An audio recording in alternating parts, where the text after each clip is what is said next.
Chidozie. And Walter. Today on the show, we are going to be talking about something which some would deem controversial, right? But when we started this show, it was really important to us that we were really honest about what our views were. And regardless of how anybody felt about it, we are not affiliated to anybody. We are not receiving funding from anybody. So this is basically unfiltered truths as we see it, our ideas, and also, this is also an avenue for us to exercise critical thinking in relation to a lot of issues that have to do with the LGBT community. And so something interesting happened over the last couple of Weeks. yeah. First was with there was a publication on Keto Diaries, and Nigerian LGBT publication, referencing Bobrisky, who said, recently that he is trans. And this article was calling into question, was putting under the microscope. He's using that identifier right now, given his history of flip-flopping.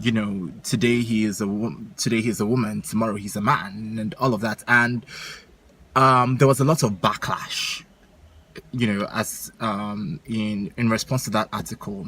You can talk about that a bit. Yeah. There was basically the article on Keto Diaries was calling out, was attempting to he took a skeptical look at the fact that Bobrisky was now identifying himself as a trans woman, I presume. But given the fact that he had once come out as a woman and then corrected that impression and said, oh no, but he's actually a man who's doing what he's doing,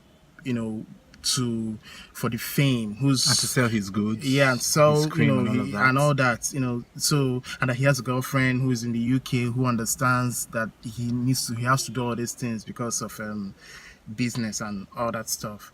And he has given a lot of interviews since last year, so up until the period when he came out as trans. And most of all those interviews have really been debunking the possibility that he could be a woman. That there's ever this any doubts that he's anything but a man who's tapping into the LGBT identity for his own gain.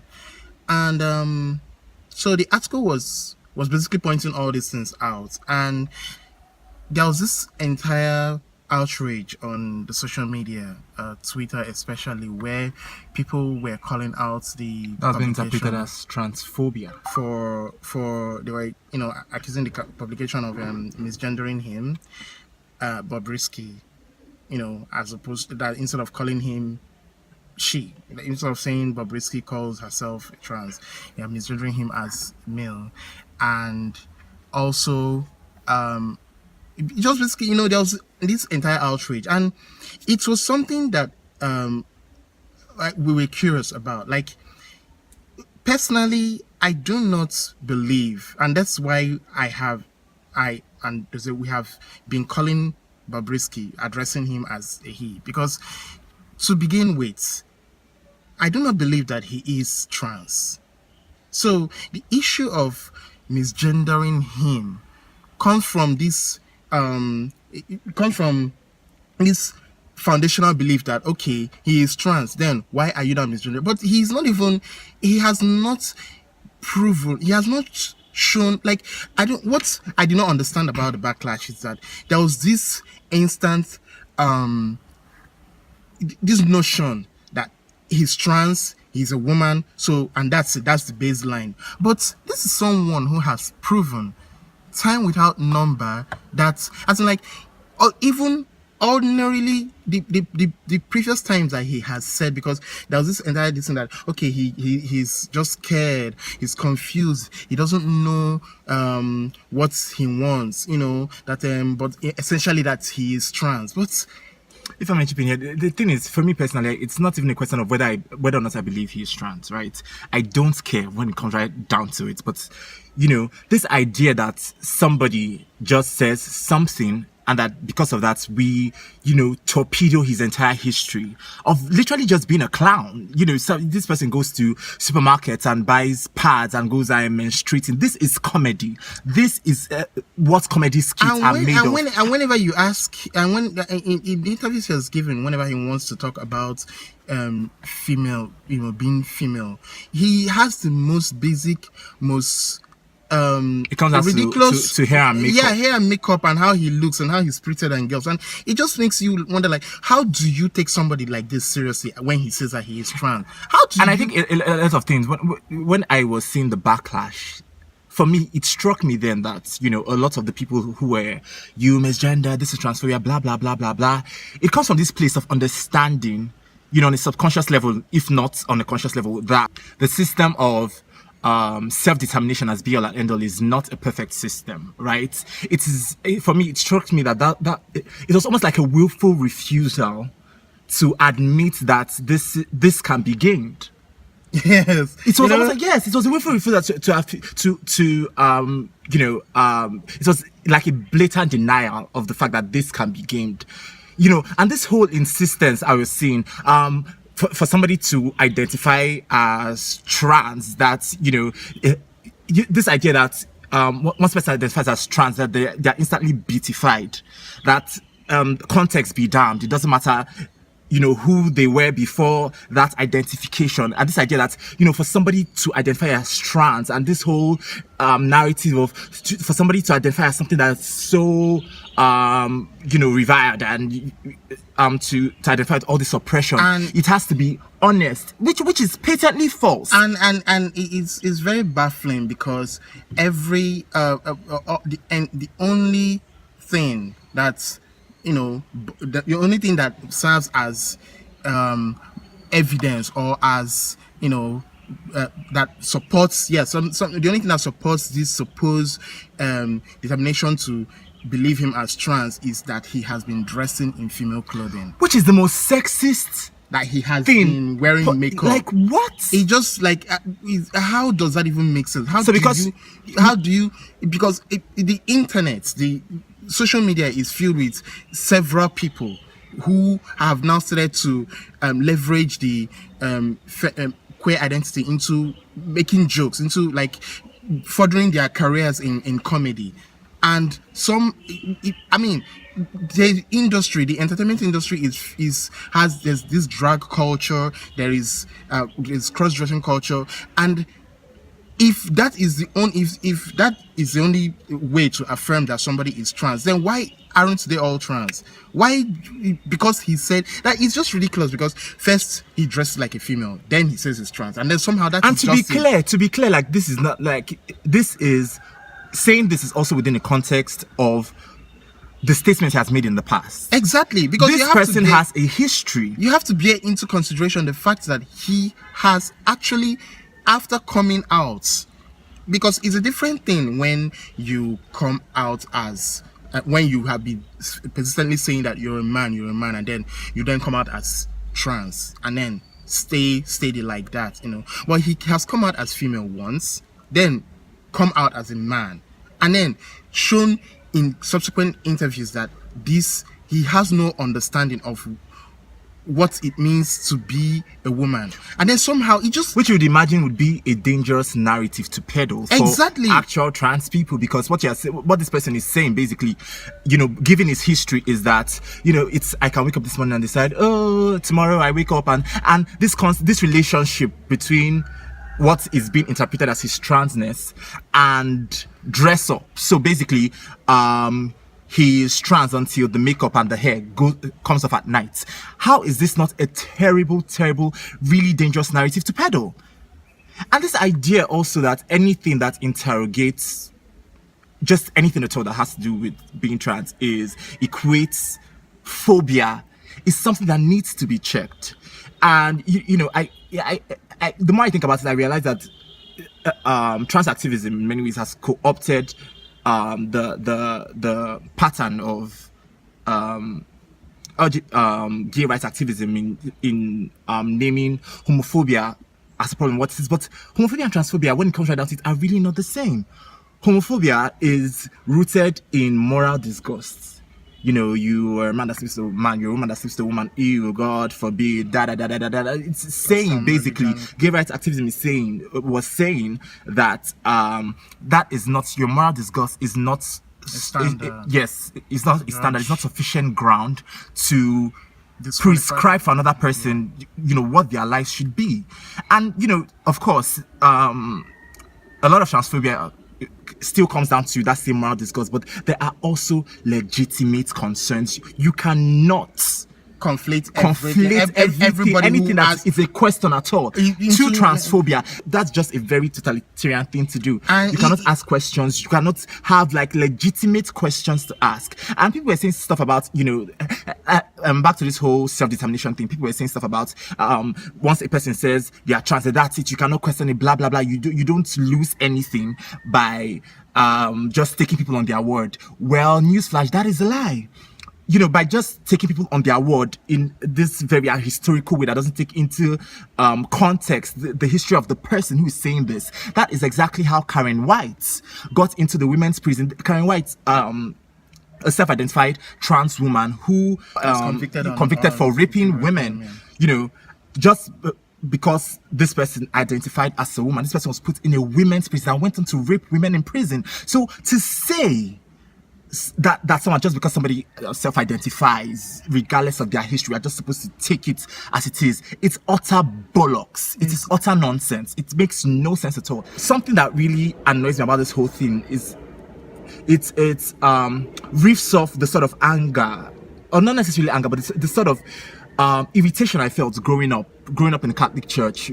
And at catechism, you're hearing stuff like faith is a supernatural gift of God which enables you to believe without doubting whatever God has revealed. So I cannot fucking ask questions. This is exactly what's beginning to be. So I say I am trans and that is it. No, hell no. We can, especially giving the person's history. There's always context. The context of the person's history has to be taken into consideration. Nobody can just wake up one morning, identify as trans, and you now say that is the law. We should just take it like that and forgo all the context of the person's history leading up to that moment. I mean, how is this not even insulting to women? Because in that outrage there were feminist women who were coming after, saying that trying to shut down the questions that were being raised by Bobrisky is he cannot, that were saying that Bobrisky was being misgendered. There were feminists there, and I'm thinking, how are you not insulted? How does this not feel like a something that runs against your belief as a feminist? That you're saying that the only ground for him being female is that he dresses in female clothes. He wears makeup. How is that not offensive to you as a feminist? I mean, the sort of environment you are creating by punishing critical thinking, punishing questioning is like a movement that cannot question itself cannot grow, honestly. It's because there are legitimate concerns. The equation of any sort of interrogation with violence, it needs to be interrogated. Take for instance the tennis legend Martina Navratilova, who is also an LGBT icon, being compared to a Nazi for saying that for outlining that trans women have biological advantage to cisgender women in sporting competitions. And the funny thing is, these people are not even saying trans men shouldn't compete with women. They're saying trans men should compete with women in elite sports, things that have to do with scholarships and certain titles. It's like the first 5, the number 1 to 15 top male tennis players, no matter the amount of hormones they take, no matter sort of hormone therapy they take, would beat Serena Williams. Like this whole thing, there's no amount of hormones a person will take, a person who has gone through puberty, as a man, there's no amount of hormones you will take that will reduce your bone density, that will reduce your lung capacity, that will reduce your muscle mass, that will reduce, like, a lot of these biological advantages. Also, like the size of the pelvis, which is also an advantage in sports like cycling. So this willful disingenuousness, calling this person a traitor, she's a turf, she's a she's cancelled, taking her off of organizations that she chaired. And there was this interview that we're watching about a Piers Morgan show where a man, when they were discussing this whole Martina Natra, her name, this one, Natrilova, and to be clear, the panelists, like, there were two trans women. Yes, there were two trans women. One of the trans women there was gender critical, and then there was one man. And they were interrogating this issue that her opinions had raised about trans women being involved in sporting competitions that have women on them, and that have cisgender women. And there was a man in the panel said something about that I found very, very amusing, and I was incredulous at that opinion. He said something about how can we say, because Piers Morgan was asking him, does he not see the possibility of a man waking up one day self-identifying as a female, going into women's sports, bagging all the money and awards and the fame and everything, and then like a few years later reverting back to being a man and going back to his life? And the man's response to Piers Morgan was like, how can he say that such a thing, that a person can be that dedicated to that a lie, the naivety of that and I'm just thinking, like, are you serious? Really? Do you not come from, I mean, this is mankind. People would do anything to get ahead. Why is that your logical rebuttal to that perfectly reasonable question? That how can somebody be that dedicated to living a lie? Of course, people live a lie all the time. It's just and then there was also this this issue of the novelist, the non-binary trans novelist, Akweke Mezi, being put on a long list for a women's fiction prize, right? And how this thing came about was, he made a thread sometime in January, talking about how being on the women's prize was a dream of, one of writerly ambitions, so to speak. And she tagged the women's prize, and the women's prize said that qualified to send her book. And I'm thinking, hang on a second. You are somebody who has constantly said, affirmed in public that you are not a woman. You have constantly affirmed your gender or lack thereof in terms of what it was, and what you've always claimed and what you've always said that you are not is a woman, and you are somehow okay. Has even taken to task. They have taken to task publication like British Paper. They drag British Paper over their misgendering of their identity. And somehow you're okay with being on a long list, for a women's prize. And people are bending over backwards to justify this. But this clearly what they have done by that very action is say, okay, there are exceptions, there are instances where being misgendered is inoffensive, where £30,000 is involved. How is being put on a women's prize list not misgendering? Everything at the women's prize, telling them that they could, that they were eligible and they could send in their novel, for the women's prize. I feel like it's one of two things. It's either, oh, hey sis, we know that despite all of this, that's why you hysterectomy and all of that, we know you're still a woman, so it doesn't matter what you have, how you identify, we know you're still a woman, so you are qualified for this, which is, that has to be transphobic as fuck. Or it is virtue signaling. There is no third option. And people come in, they ask if they could sent in their novel for the prize. Their novel was looking for the prize, and the women's prize said okay. And thus, like, really, do you people listen to yourselves? You know what I find very interesting? How all these things, all these gymnastics online and all these things, how it calls from, and especially from this camp that appear to be pro-trans, that are so not transphobic, how all these things appear to be them calling, making a mockery of the trans identity. Yes. How at the end of the day, what you're doing by all these, by supporting, backing up without question people who flip-flop with their women today, their men tomorrow, and also identifying as one thing and then entering, willfully going into a misgendering option, that's by entering into a women's prize. How it's all, at the end of the day, all it does is just make a mockery of the trans identity. Yes, and yet somehow the person who calls it into question, the person who's calling out, is the transphobic person. It's and here's the thing, like, this whole, like, one of the justifications was there aren't enough prizes for non-binary people. What I noticed was that there was not an emphasis on them being non-binary as opposed to trans. Right? They're emphasizing non-binary, and there are not enough prizes for non-binary people and stuff. So listen, and they're trying to make it out as something about oppression. That you are not specifically catered to in something doesn't mean you are specifically excluded. There are most of the biggest prizes in the world, literary prizes in the world, are not gendered.